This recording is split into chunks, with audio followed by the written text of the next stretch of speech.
अरहतो सम्मा सम्बुद्धास्स नमो तस्स भगवतो अरहतो सम्मा सम्बुद्धास्स H भूतातीताच H भूतानागत पचुपन्नाच ये भूता अहं वन्दामि सर्वदा एच धम्मातीताच एच धम्मानागत पचुपन्नाच ये धम्मा अहं वन्दामि सर्वदा एच संघातीताच एच संघानागत पचुपन्नाच ये संघा अहं वन्दामि सर्वदा।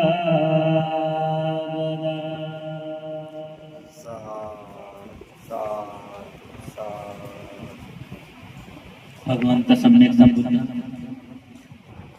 बुद्धत्व प्राप्त करण्याकरिता आपल्या 30 पारम्या पूर्ण करतात आणि ह्या 30 पारम्या पूर्ण करण्याकरता त्यांना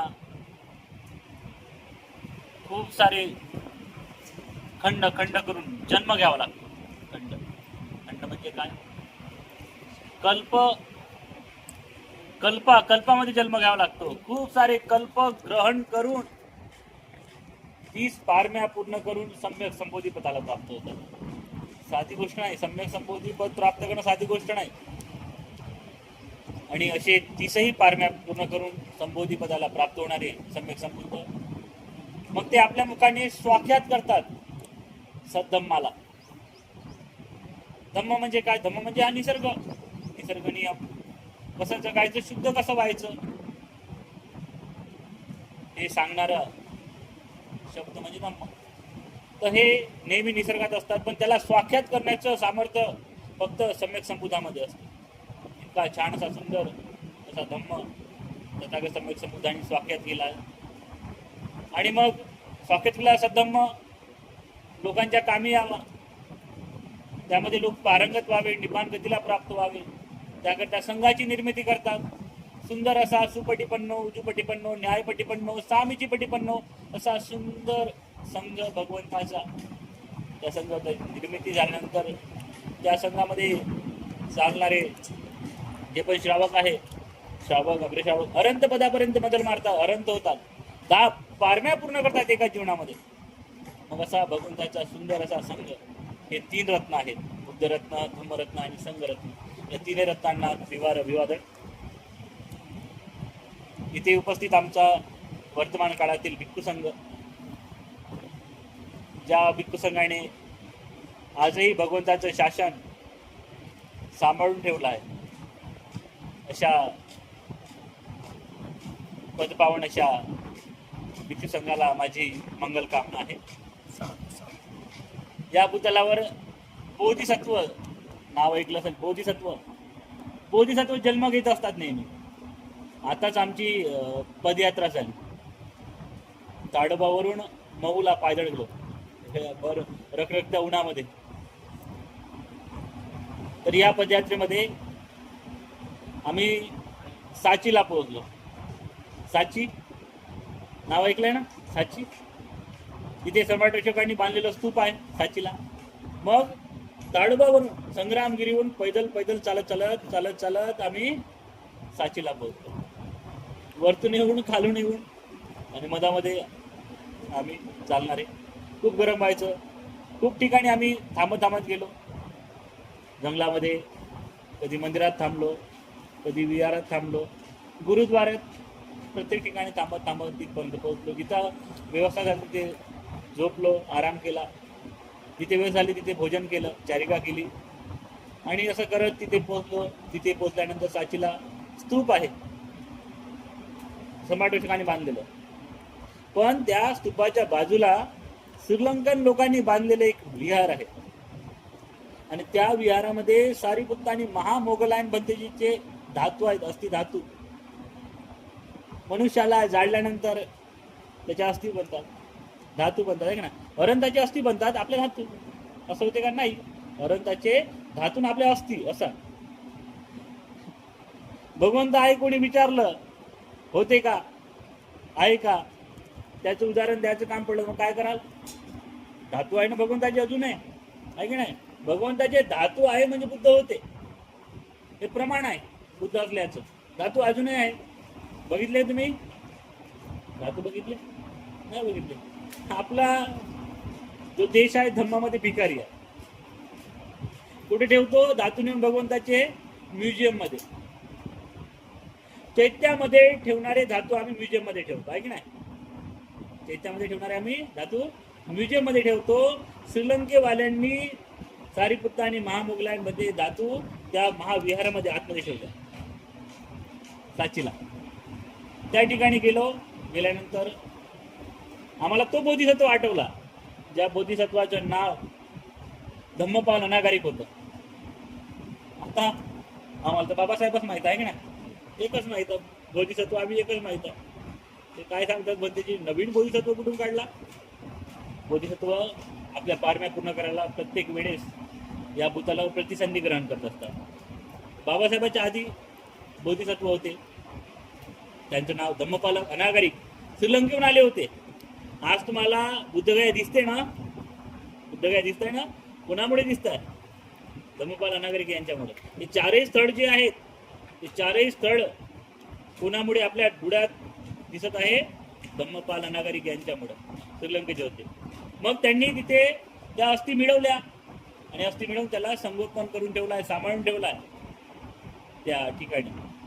मग ते पण एक बोधिसत्व. असेच या भूतलावर बोधिसत्व जेव्हा प्रतिसंधी ग्रहण करत असतात, तर या तीनही काळातील जे बोधिसत्व प्रतिसंधी ग्रहण करतात, आपल्या पारम्या पूर्ण करताना हे लोकांना प्रकाशित करतात, आपल्या त्यागाच्या भावनाने लोकांना या स्थितीची जाणीव करून देतात की मानव एक समान आहे. अशा प्रकारचं ज्ञान देणारे तीनही काळातील बोधिसत्व यांच्या कार्याला साधुवाद. तुमच्यासारखी उपासक उपासिका संघ या तीनही काळामध्ये भिक्षूंना दानादी कर्म म्हणून दान देत असतात. आणि महत्वाचं, आपल्या पोटच्या गोड्याला, मुलींना संघामध्ये दान करतात. आता आम्ही आमच्या आईवडिलांनी दान केल्यावर चाललो इथपर्यंत, मग ते महादान आहे. असं मोठं दान या तीनही काळात उपासक उपासिका संघ भिक्षू संघामध्ये दान करीत असतात. तर सर्वात महत्वाचं दान आहे आपल्या मुलांना दान करणं. त्यानंतर भिक्षू संघाचं संगोपन करतात. संगोपन केल्यानंतर भिक्षू संघाला दानादी कर्म करून वाढवण्याचं काम करतात. बुद्ध धम्म संघ या तिन्ही रत्नावरती श्रद्धा ठेवतात. या श्रद्धाभावाने आपल्या पारम्या वाढवत असतात. तर या तीनही काळातील अशा श्रद्धावान उपासक उपासिका संघाच्या कार्याला अनुमोदन. श्रद्धावान उपासक उपासिकांना भगवंत म्हणतात, प्रत्येक गोष्ट नश्वर आहे. नश्वर म्हणजे नाहीशी होणारी आहे, समाप्त होणारी आहे, संपणारी आहे. या दुनियेमध्ये जे पण उत्पन्न झालं ते नष्ट होते. हे सौंदर्य नष्ट होते, काहीच राहत नाही. बालपण नष्ट झालं, तरुण पण नष्ट झालं, म्हातार पण नष्ट झालं, मरण आलं, नष्ट होणार आहे सर्व. जलमला तो मरतो, हे सत्य आहे. तरी आम्ही दुःखी राहतो, आहे की ना? जलमल्यावर का वाटतो? पेढे वाटतो आणि मरताना रडतो. उलटी परिस्थिती आहे आपल्याकडे. अरे तो ना जन्म घेतला म्हणजे तो इथं दुःख भोगायला आलाय, असं काय सुख भोगायला आला नाही. अनंत बनंत सुख भेटल, नाही तर दुःखातच जाईल. चेहऱ्यावरचा हासा म्हणजे सुख नाही. तुमच्या मनामध्ये अशी एक गारगार अशी संवेदना उत्पन्न होते, शांतीची, प्रेमाची, मनामध्ये, अंतर्मनामध्ये. ते सुखाची भावना, निर्वाणाची भावना, ते खरं सुख आहे. पण इथं मनुष्य जन्म घेतो, तो दुःखामध्ये जातो आणि पेढे वाटतो. पेढे कशाचे? तो दुःखामध्ये आल्याचे, तुमच्या खुशीसाठी तुम्ही पेढे वाटता. आणि मनुष्य इथं मरतो आणि लोक रडत बसतात, आहे की नाही? परिस्थिती अशी बघ. दोनही काळामध्ये समताभाव ठेवणं हे बुद्धाने शिकवलं. बुद्ध म्हणतात सुख आलं तरी समता आणि दुःख आलं तरी समता भावच उत्पन्न ठेवायला पाहिजे तुम्ही तुमच्या मनामध्ये.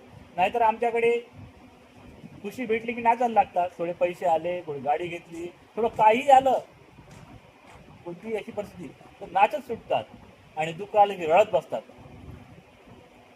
मग कोणाला काय सांगतात? नाही नाही, तुम्हाला काय माहित आहे आमचं दुःख?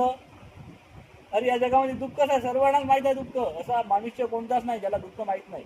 दुःख सर्वांना माहित आहे, तरी आम्ही म्हणतो तुला काय माहित आमचं दुःख? मग बाहेर जातो कुठेतरी, मग आमच्यापेक्षा जास्त दुःखी लोक दिसतात, मग म्हणतो अरे अरे माझ्यापेक्षा जास्त दुःख याला आहे. कळलं? दुःखाचं मोजमाप करता येत नाही. दुःख आहे दुःख आहे, कमी असं जास्त असं. म्हणून भगवंतांनी म्हणलं सुख आलं तरी शांततेनं जगा, दुःख आलं तरी शांततेनं जगा. कारण सुखाचा वेळ निघून जातो आणि दुःखाचा वेळ हे निघून जातो. एकसारखं दुःखही राहत नाही, एकसारखं सुखही राहत नाही. म्हणून भगवंतांना सर्वोच्च सुख तुम्हाला मिळेल यासाठी प्रयत्न करा. मग कोणतं सुख आहे? निर्वाणाचं सुख, सर्वात उत्तम सुख सांगितलं आहे भगवंतांनी. निर्वाण प्राप्त होणं. हा जो सवेग चालतो शरीरामध्ये, उदयवेग चालतो, नष्ट होणारा हा धर्म चालतो, हा उत्पन्न होतो, नष्ट होतो, उत्पन्न होतो, नष्ट होतो. ज्याला बघत बघत सुख प्राप्त होते. उत्पन्न होणंही सुख आहे, नष्ट होणंही सुख आहे, असा समजायला लागतो. म्हणून त्यामध्ये सुखही मानत नाही आणि दुःखही मानत नाही. मग त्याचा काय होतो? उपेक्षा भाव उत्पन्न करतो. तुम्ही ब्रह्मा नाव ऐकलं नाही? ब्रह्मा ऐकलं का?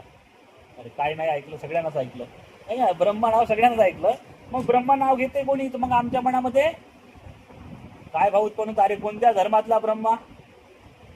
हिंदू धर्मातला तर ब्रह्मा नाही ना, तो चार तोंडवाला कोणता ब्रह्मा?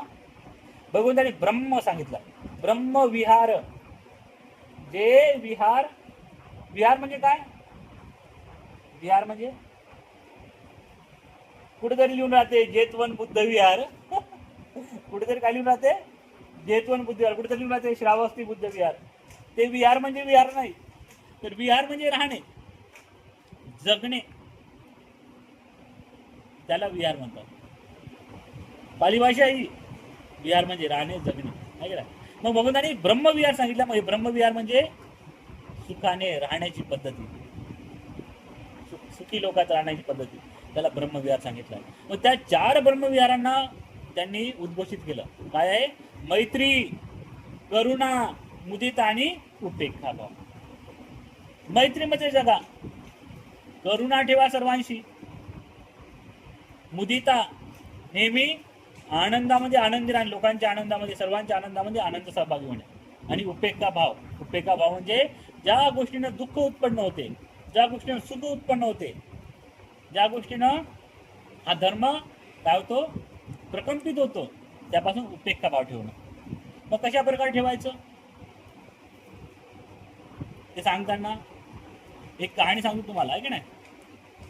कहाणी. आता कसं आहे, जेवलं तर कोणाला ठेवायचं नाही, पटकन परत करून टाकायचं, ऋण राहत नाही अंगावर. काहीच माहीत, बोलता बोलता चाललं गेलो तर कोणा सांगता येते का? लोक बसल्या बसल्या जातात, कसे जातात, आहे की नाही?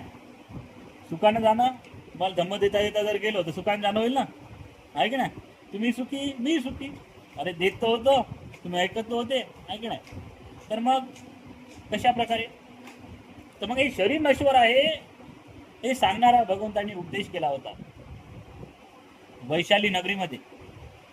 नाव तर सगळ्यांनी ऐकलं असेल वैशाली नगरीचं, ऐकलं आहे ना?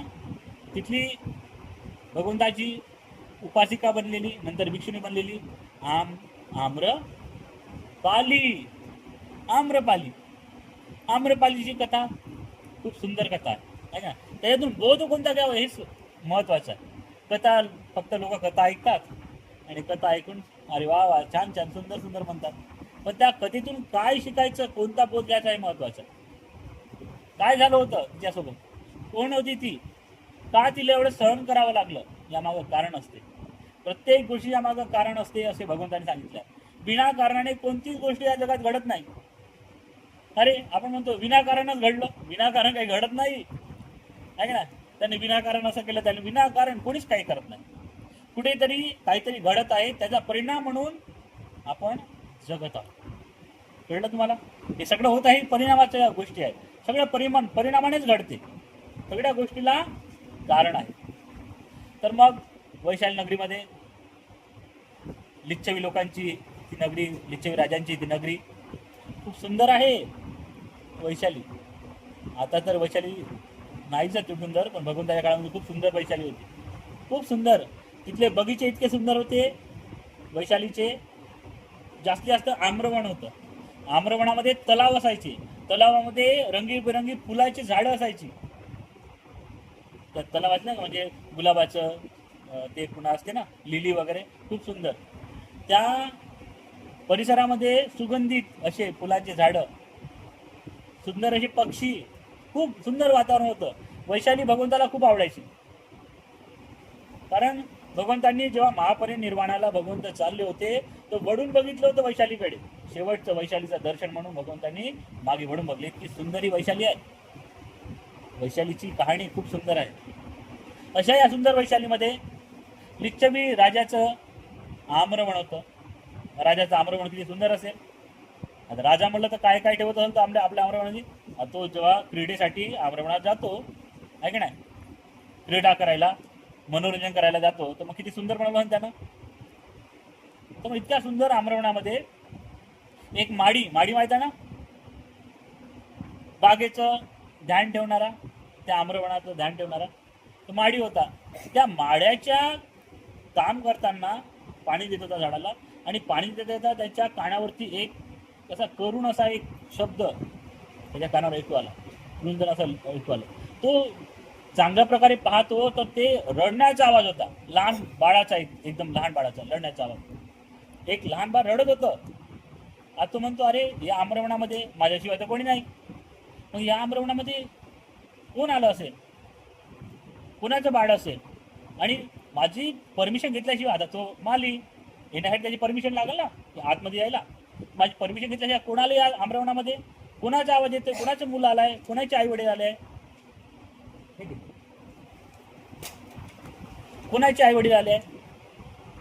मग तो जातो त्या दिशेने तर पाहतो की कुठून तरी आवाज येत आहे लहान मुलाचा, पण लहान मुलं कुठंच दिसत नाही. म्हणून एकदम त्या आवाजाच्या दिशेने जातो, आणि गेल्यानंतर एकदम जवळून त्याला आवाज येतो, पण बाळ दिसत नाही.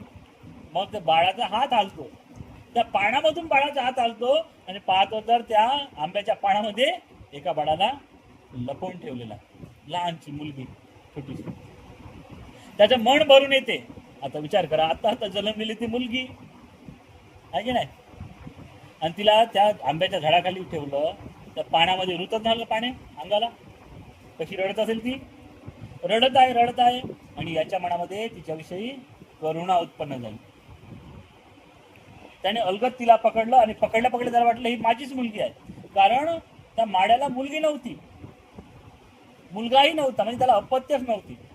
आता ज्या व्यक्तीला मुलं नाही आहेत त्यांना विचारा मुलं म्हणजे काय असते. ज्यांना मुलं बाळं नाही आहे त्या लोकांना विचारा मुलं काय असते. कारण त्यांचा सगळा जीव त्या मुलं होण्याकडेच असतो. कारण लोक ताने मारतात आहे की नाही, काय नाही होत बिचारे, दवाखान्यात जाते, इकडे जाते, धावपळ करते, त्रास होतो ना त्या वैद्याकडे, ते नवस पेटतो, तो नवस पेटतो, आणि ज्यांना आहे ते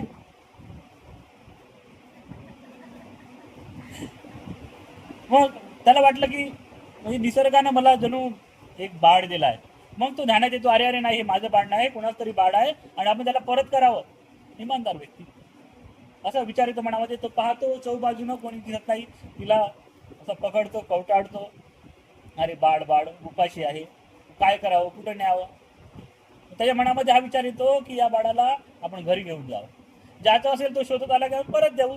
म्हणून तो पाणी ठेवून देतो तस आणि लगेच त्या बाळाला घेऊन घरी जातो. घरी जाताना त्याची जी बायको असते ती बायको वाट बघत असते नवऱ्याची. भोजना टायमाला येईल, भोजना टायमाला नाही का बाहेर बसलेली असते. तिला नवरा येताना दिसतो, ती धावत धावत जाते नवऱ्यासाठी पाणी हातपाय धुवायला द्यायला, आणि पाहते तर नवऱ्याच्या हातामध्ये काय एक बाळ आहे छोटंसं. ती म्हणते, अरे कोणाचं बाळ आणलं तुम्ही, कोणाचं बाळ आहे? ते म्हणते, बाळ कोणाचं आहे माहीत नाही, बघू द्या बघू द्या, मला बघू द्या. जवळ घेते आणि कवटाळते त्या बाळाला. डोळ्यातून अश्रू निघते तिच्या. पहिल्यांदा कोणाचं तरी बाळ तिच्या हातामध्ये आलं. नाही लोक कसे करतात आहे का ना, ही वांज आहे, वांजुटी आहे, हातात देत नाही ना, बोलू देत नाही, हात लावू देत नाही, स्पर्श करू देत नाही, असं होते भरपूर ठिकाणी. मग तिला बाळ भेटलं हातामध्ये, किती खुशी झाली. तिनं बाळाला हातामध्ये घेतलं आणि बाळाला कवटाळत आहे आणि म्हणते कोणाचं बाळ आहे? ते म्हणते माहित नाही नवरा तिच्या कोणाचं बाळ आहे, मला कुठे सापडलं, आम्रवनामध्ये सापडलं. अरे मग असं कसं उचलून आणलं? मग म्हणते का तिथं कोणीच नव्हतं, त्याच्यामुळे मी घेऊन आलो, कोणाचं आपण परत करू. ती म्हणते हे तर बाळ रडत आहे, आतमध्ये धावत धावत जाते, दूध असते तिला, त्याला पाजते, घरी असलेलं दूध गरम करून त्या बाळाला थंड करून पाजते. बाळ सुकावते, बाळाला झोपवते, पण त्या बाळाला घ्यायला कोणी येत नाही. बाळाला घ्यायला कोणी येत नाही. त्या राज्यामध्ये आता कुणाला पण माहीत होईल ना, शेजाऱ्याला पाजाऱ्याला, यांना मुलं बाळा नाही तर कोणाचं मुलं आहे. मग तो राजाला सांगतो की काय सापडलं, मला बाळ मिळालं. राजा म्हणते ठीक आहे, कोणी नेलं नाही ना, ठीक आहे तुझ्यापाशी राहते, तू संगोपन कर. मुलगी आहे ना संगोपन. पण ती मुलगी इतकी सुंदर राहते, तिचं वर्णन केलेलं आहे, इतकी सुंदर राहते जणू काही एक उमडलेलं छोटंसं फूल आत्ताच उगवलाय, इतकी सुंदर ती. तिचं रूप, नयन, नक्षत्र इतका सुंदर, प्रशंसा केली तिच्या रूपाची, इतकी सुंदर ती मुलगी. आता त्या मुलीचं नाव ठेवायचं राहते. नाव काय ठेवायचं? तिला वाचवलं कोण? आंब्याच्या सावलीनं. कोण सापडली कुठे? आंब्याच्या पानामध्ये. म्हणून तिचं नाव काय ठेवलं? आम्रपाली. पालन कोण केलं तिचं? आंब्यानं. आम्रपालीचं नाव ठेवलं. आता आम्रपाली हळूहळू हळूहळू मोठी व्हायला लागली. जशी ती मोठी होत होती तर दिसायला सुंदर सुंदर. आता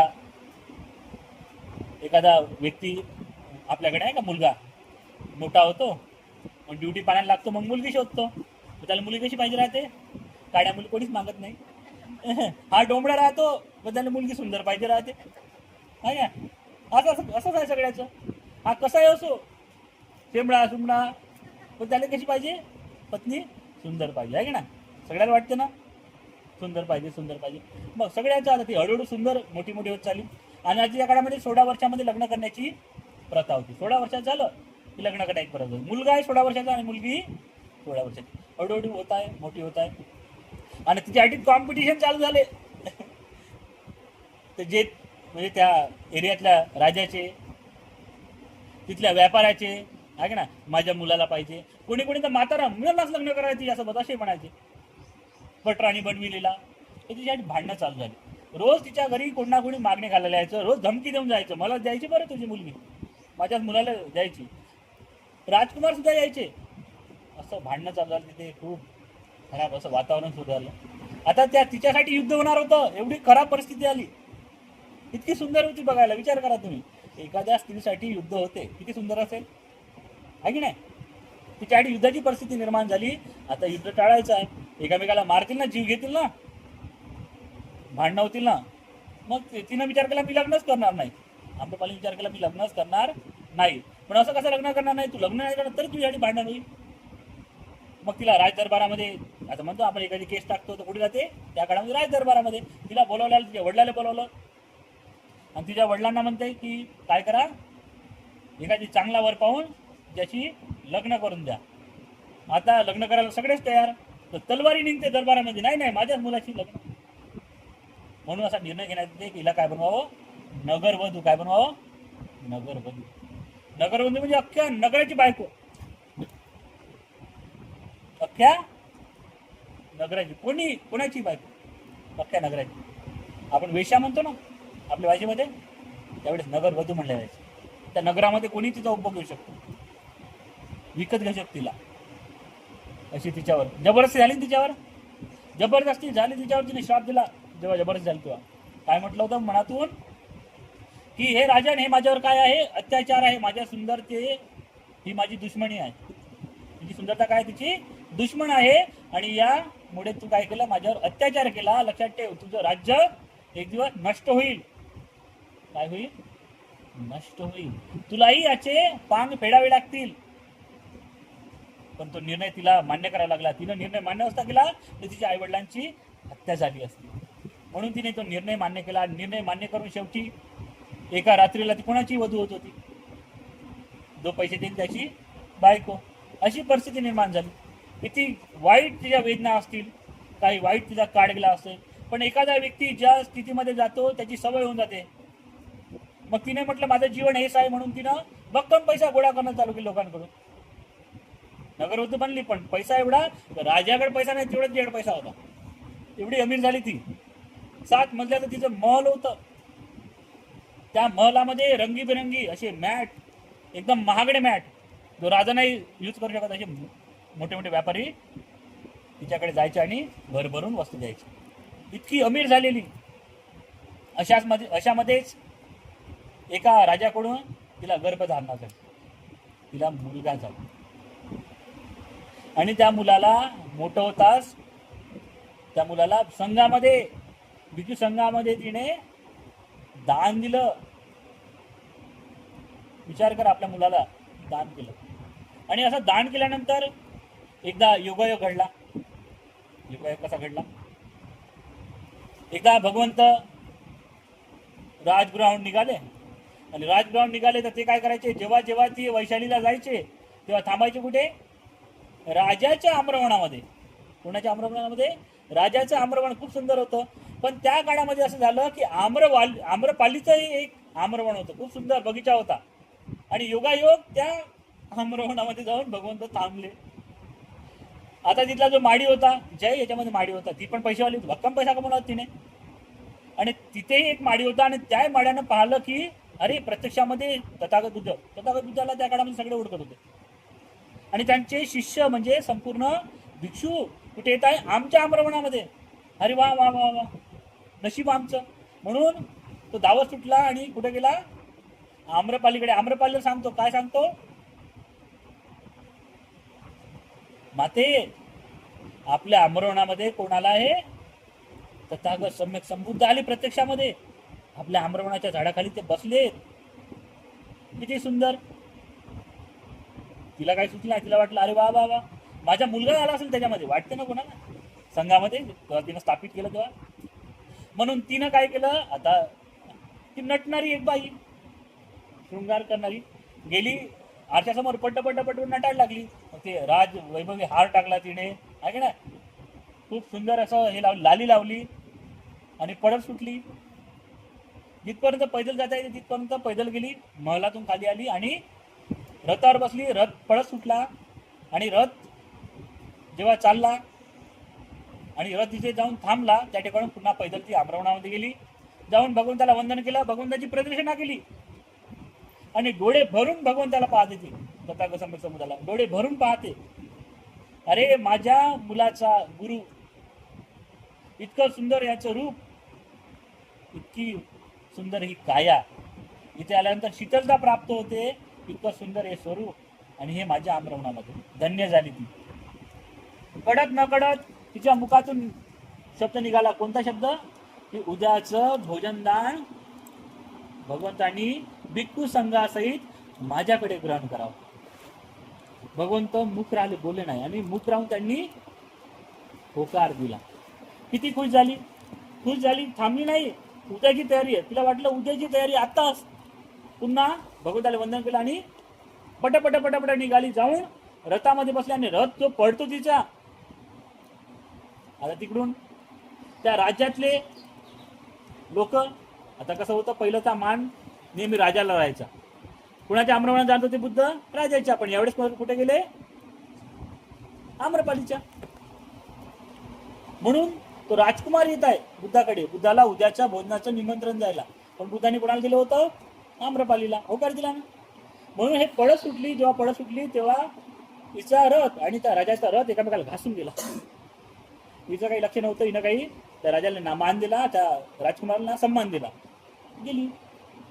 त्या राजकुमारच्या मनामध्ये आलं ना, आता तिथले जे राजकुमार जे राजे लोक होते, मोठे ऐटीवाले होते, भगवंताचे उपासक जरी होते तरी पण ते म्हणतो ना, नाही नाही मग झुकेगा नाही, असं वाले होते ते. मग त्याच्या मनात आलं, अरे काय हे आम्रपाली आहे, राजाचा एवढा मोठा मुलगा मी, राजकुमार मी, आणि हिने माझ्याकडे पाहिलं सुद्धा नाही, मला अभिवादन नाही केलं, पडत सुटली, काय झाली हिला एवढं, कोणता अहंकार आहे. त्याने म्हटलं जाऊ दे, आपण बुद्धाकडे चाललो आहे, सध्या आपण शांततेने जावं. आम्रपाली निघून गेली आणि हा राजकुमार आला बुद्धाकडे, आणि बुद्धाकडे येऊन बुद्धाला अभिवादन केलं आणि म्हणतो की भगवंतांनी उद्याचं भोजनदान आमच्याकडे स्वीकारावं. आता विचार करा, एका दिवशी 2-2 भोजनदान करावं का बुद्धाने नकार दिला नाही. पुन्हा केलं, पुन्हा नकार दिला, पुन्हा विचारलं, नकार दिला. जेव्हा कारण विचारलं, बुद्ध म्हणतात की आम्रपालीला हे उद्याच्या भोजनाचं आधीच आमंत्रण आम्ही स्वीकारलेलं आहे, त्यामुळे तुमच्याकडे आम्ही भोजनदान करू शकत नाही. राजकुमार म्हणतो, प्रत्येक वेळी बुद्ध येतात तर राजाकडे भोजनदान स्वीकारतात, यावेळी असं काय झालं. बुद्ध म्हणतात, बुद्धाने बोललेले शब्द हे अटळ असते. त्याला वाटते काय बुद्धासोबत भांडू, कुणाकडे जाऊ आपण, आम्रपालीकडे जाऊ ना, तिच्यासोबत भांडू, असं कसं तुला भोजनदान घेतलं.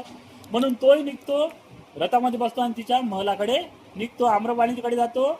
आता आम्रपालीकडे जायला त्याला भीती वाटते, लोक काय म्हणतील, हा कुणाकडे गेला, वेशाकडे गेला राजकुमार. म्हणून तो आपल्या अमात्याला म्हणतो चाल सोबत. अमात्याला घेऊन जातो आणि आम्रपालीला म्हणतो, ए आम्रपाली, उद्याचं भोजनदान भगवंता तुझ्याकडे आहे ना, तो तुझा मान नाही, हा राजकुमाराचा मान आहे, तू आहेस तरी कोण, उद्याचं भोजनदान आम्हाला. चल भगवंताला सांग, उद्याचं भोजनदान मी कुणाला दिलं आहे, राजाच्या घरी दिलं आहे. आम्रपाली म्हणते मी देत नाही.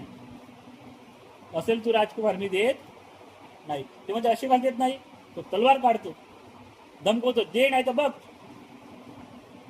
तरी ती भेट नाही. नंतर तो म्हणतो, अरे बा दे, हात जोडतो, कमीत कमी आमची पुरी संपत्ती तू घे, पण भगवंताचं भोजनदान आमच्या. ते म्हणते मी देणार म्हणजे नाही देणार म्हणजे नाही देणार. त्याला वाटतं हिला जर काही आपण केलं तर भगवंत नाराज होतील, वैशालीला येणं बंद करते, एका दिवसाचं आहे ना, जाऊ दे, हिला घेतो उद्याचं आम्ही घेतो भोजनदान. म्हणून तो नाराज होऊन तो राजकुमार निघून गेला. आज निघून तर गेला, तर त्याच्या मनामध्ये चालतं ना, कसं होईल, भगवंत तिकडे जातील का. म्हणून तो लोकांना सांगतो की भगवंत तिकडे जातील, भगवंत सांगा तिकडे जाऊ नका, आमच्याकडे येतो. पण ती बाई चांगली नाही आहे की नाही या गोष्टी.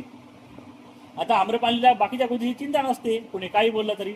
आम्रपाली काय करते, मोठ्या ताटामाटा म्हणजे आपल्या महलाला सजवते, चांगले चांगले मॅट खाली हातरते, नवीन महागडे रंगबिरंगे असे फुलांना सजवते. आजच्या काळामध्ये दिवे राहते, सुगंधित दिवे, त्यांनी पूर्ण महल सुगंधित करते. वेगवेगळ्या रंगाचे फुलं, सुगंधाचे फुलं आणून भगवंताच्या स्वागतासाठी रस्त्यात टाकते. खूप सुंदर वातावरण निर्माण होते. सकाळी पहाटे उठते, पहाटे उठून भोजन तयार करायला लावते. खूप विशिष्ट पदार्थाचे व्यंजन तयार करते, भोजनाचे प्रकार मस्त तयार केल्यानंतर तिला खुशी, आता भगवंत येतील, माझ्या हातून ग्रहण करतील. म्हणून जाऊन वाट पाहत राहते कुठे, दारावरती. आणि आपल्या एका नोकराला पाठवते, जा बुद्धाला सांग की भगवंतांनी भिक्षू संघासहित आमच्याकडे यावं आणि आमचं भोजन ग्रहण करावं, भोजनाची तयारी सर्व झाली आहे. भगवंताकडे हा निरोप जातो. भगवंत चिवर घालतात, पात्रात घेऊन संघाटी खांद्यावर ठेवून निघतात, पैदल तिच्या दारापाशी येतात. ती खूप खुश होते. भगवंत दारापाशी आल्यानंतर स्वागत करते, भगवंताच्या चरणावरती फुलं अर्पण करते आणि भगवंताला हात जोडून आपल्या महलात घेऊन जाते. भगवंताला बसण्यासाठी पाठ देते. राजशाही तो पाठ असतो ना, भगवंत साध्या पाटावरती बसून भोजनाची ग्रहण करण्याची तयारी करतात. बसतात, पात्र खोलतात, ती भरभरून वाढते भिक्षुसंघाला. तुम्ही कसं, आम्ही नाही घेतलं तरी वारंवार वाढत होते आहे की नाही, इतक्या सुंदर पद्धतीनं ती वारंवार भिक्षुसंघाला हात जोडू भोजन वाढते. भगवंत आणि भिक्षुसंघ येतेच असं भोजन करतात. सुंदर त्यांच्या मनामध्ये भाव उत्पन्न होतो. भगवंत पात्रातून हात काढतात. जसा हात काढतात, हात धुतल्यानंतर लगेच अनुकंपा करून तिला काहीतरी धम्म देतात. आणि धम्मामध्ये भगवंताची व्याख्या, या शरीराविषयी. आम्रपाली हे जे शरीर आहे हे नश्वर आहे, हे सदैव सुंदर राहणार नाही. लहानपणी कसं होतं, आता कसं आणि म्हातारपणी हे कसं होईल याची व्याख्या करतात. आम्रपाली हे सुंदर केस,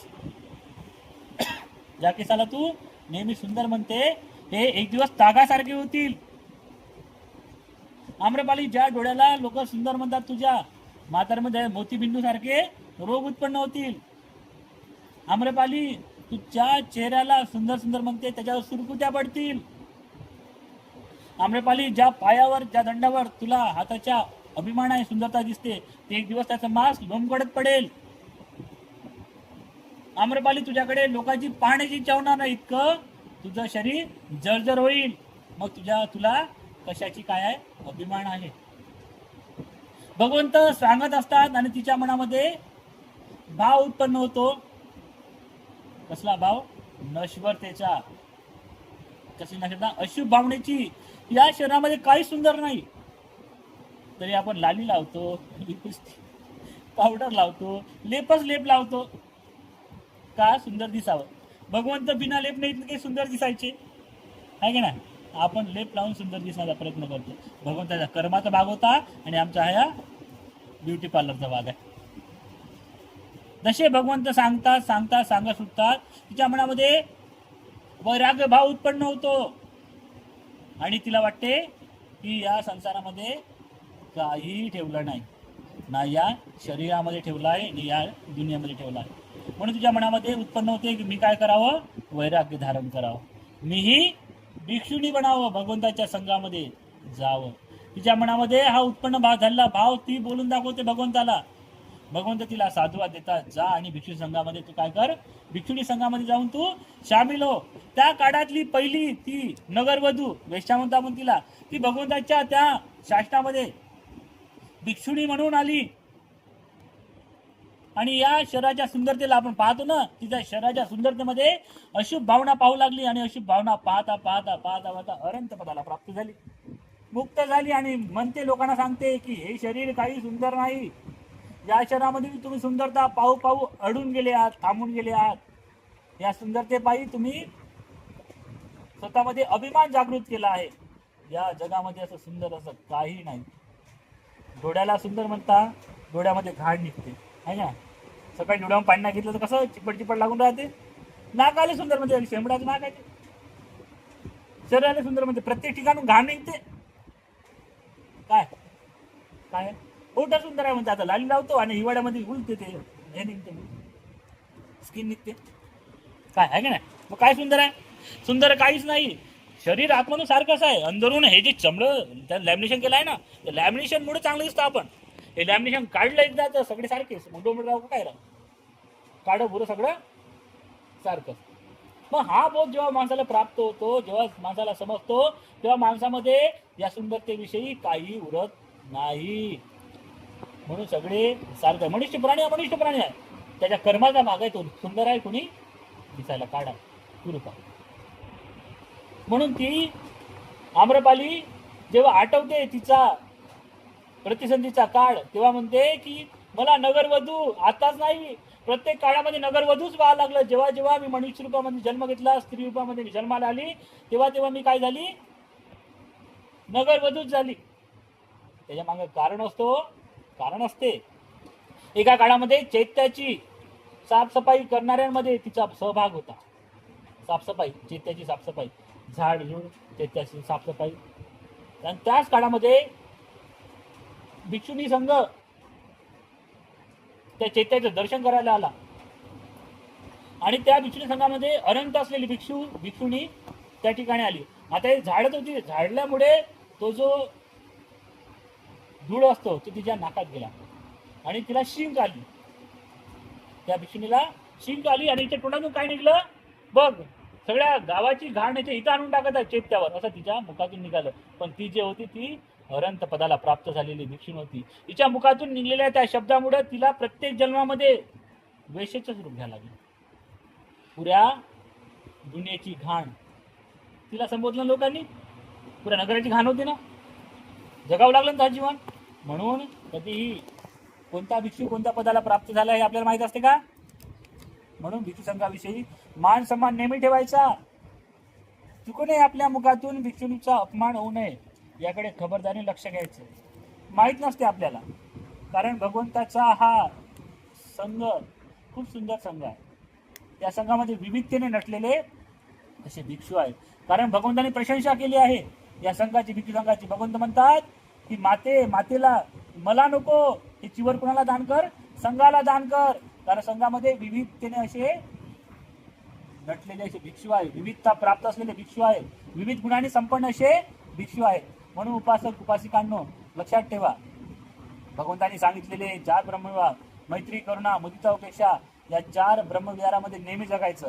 सगळ्या प्राणी मात्राविषयी मैत्री ठेवायची. मग ते मुंगी असो की कोणताही प्राणी असो, त्याच्याशी माझी मैत्री आहे. मैत्रीभाव तुमच्या मनामध्ये असेल तर इतर प्राणी तुमच्यावर आघात करणार नाही. मैत्रीभावा सर्वांविषयी. मग दुसरं सांगितलं भगवंतांनी करुणा, मैत्री नंतर करुणा. करुणा काय आहे? करुणा, या जगामध्ये सगळे लोक दुःखी आहेत, तर दुःखिताविषयी मनामध्ये करुणा ठेवायची. अरे याचे भलं झालं पाहिजे, ही भावना म्हणजे करुणा. नंतर मुदिता सांगितली आहे. मुदिता, या जगामध्ये सुखही प्राप्त झालेले प्राणी आहे, त्यांच्या सुखाला पाहून मनामध्ये मुदिता उत्पन्न करणं, सुख उत्पन्न करणं ही आहे मुदिता. आणि उपेक्षा भाव आहे, ज्या गोष्टीने आपलं मन काय होते, भ्रमित होते, चंचल होते, ज्या गोष्टीने आपल्या मनामध्ये काय होतो, विध्वंस उत्पन्न होतो, त्या गोष्टीपासून स्वतःला काय करायचं, अलिप्त ठेवण्याचा प्रयत्न करायचा, उपेक्षित ठेवायचं. त्याच्यामुळे मनाला कोणताही रोग उत्पन्न होऊ द्यायचा नाही. तो आहे उपेक्षा भाव. या 4ही ब्रह्मविहारामध्ये तुम्ही जर जगले तर खरंच तुमचं जीवन हे सुखाने जाईल. भगवंतांनी हा जो धम्म दिला आहे हा खूप सुंदर धम्म आहे. आज परिवाराचं नाव काय तुमच्या? हा बाई, हे सांगतो बाई, आडनाव काय तुझं? हा, निकोसे परिवार. तर या निकोसे परिवार, पूर्वाताई निकोसे यांच्या परिवाराने आहे ना, त्या ताईच्या परिवाराने आज आम्हाला भोजन दान दिलं. इथं भिक्खू संघाला भोजन दान दिलं आहे का. हे खूप उत्तम असं कर्म आहे. ज्या लोकांनी भिक्खू संघामध्ये भोजन दिलं त्या परिवाराला कधीही उपासमारीची वेळ येऊ नये. ज्यांनी आम्हाला पाणी दिलं त्यांना तहानपणाची कधी वेळ येऊ नये. या लोकांनी या भोजनाने आम्हाला आयुर्वर्ण सुख आणि बल प्राप्त झालं. याही परिवाराला आयुर्वर्ण सुख बल प्राप्त हो.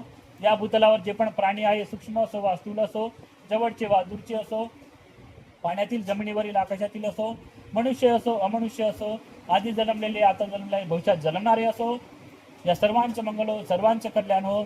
या परिवाराला सद्धम्माचा लाभ हो, सर्व प्रकारच्या संपत्तीचा लाभ हो, निर्वाणाचा साक्षात्कार हो. भवतु सर्व मंगलम, भवतु सर्व मंगलम, भवतु सर्व मंगलम. सभेतियो विभजन्तु सबरोगो विनाशतु. माते भवन्तु अन्तरायो सुखी दीर्घायुको भव. अभिवादनशीलस नित्यं वड्डापचायिनो. चत्तारो धम्मा वदन्ति आयुर्वन्नो सुखं बलन्ति.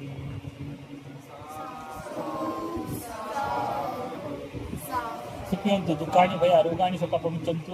धनवड्डो कोणतो, आई वड्डो कोणतो, सप संपत्ती सिद्धांत निर्वाण पच्यंतु. सर्वांचं खूप मंगल हो, खूप कल्याण हो, सुखी हो, दीर्घायुष्य, सुखी भला.